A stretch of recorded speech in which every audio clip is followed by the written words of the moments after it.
Pour démarrer février, nous changeons de format et cette habituelle rubrique de conclusion de nos éphémérides du ciel mensuel sera dorénavant dissociée pour aboutir à une vidéo à part entière consacrée à un objet du ciel profond que nous vous conseillons d'observer chaque mois.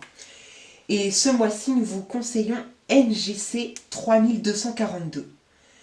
Alors, une nébuleuse et un fantôme. Mathieu, là, tu nous inquiètes.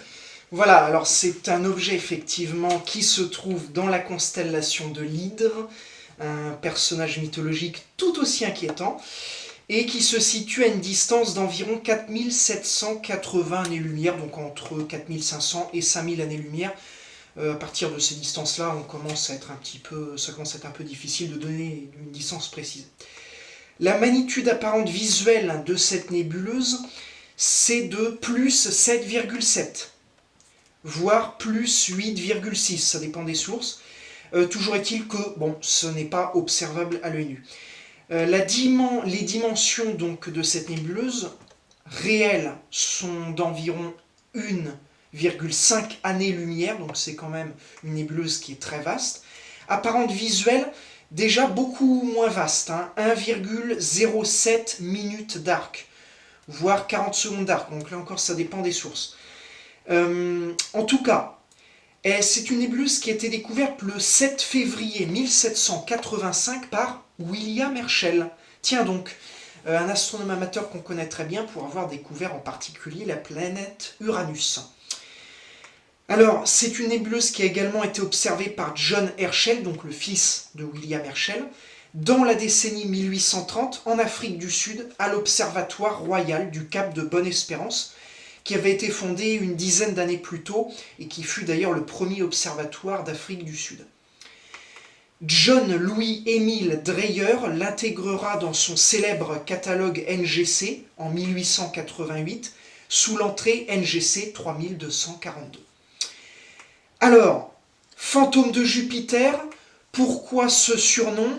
Eh bien, c'est issu en particulier de l'imagination populaire, puisque lorsque l'on a découvert cette nébuleuse, on la confondait au départ avec les instruments qu'on avait à l'époque, on la confondait à l'époque avec des planètes de type Uranus, notamment. C'était un peu nébuleux, c'était sombre, c'était flou, c'était difficile de savoir exactement quelle était la nature de cet objet. Et il se trouvait que cette nébuleuse avait une légère ressemblance avec la planète Jupiter. Et plus tard, on l'appellera nébuleuse de l'œil lorsque nos télescopes deviendront un petit peu plus puissants, puisque finalement cette nébuleuse, elle a la forme d'un œil lorsqu'on regarde notamment les images de Hubble. En lumière infrarouge, alors elle apparaît 5 fois plus vaste qu'en visible, donc ça veut dire qu'on voit beaucoup plus de choses. Son aspect est semblable à la plupart des nébuleuses planétaires, mais Hubble a permis de découvrir 2 lobes rouges qui sortaient de chaque pôle de la nébuleuse. Un mystère qui est encore non résolu jusqu'à maintenant, puisque les nébuleuses planétaires de matière générale n'ont pas ces spécificités. Elle peut être repérée aux jumelles sous la forme d'une discrète étoile. Comme je viens de le dire tout à l'heure, donc elle n'est pas visible à l'œil nu du tout. Mais c'est vrai qu'elle mérite un instrument qui grossit beaucoup pour en profiter pleinement. Donc, genre lunettes ou télescope.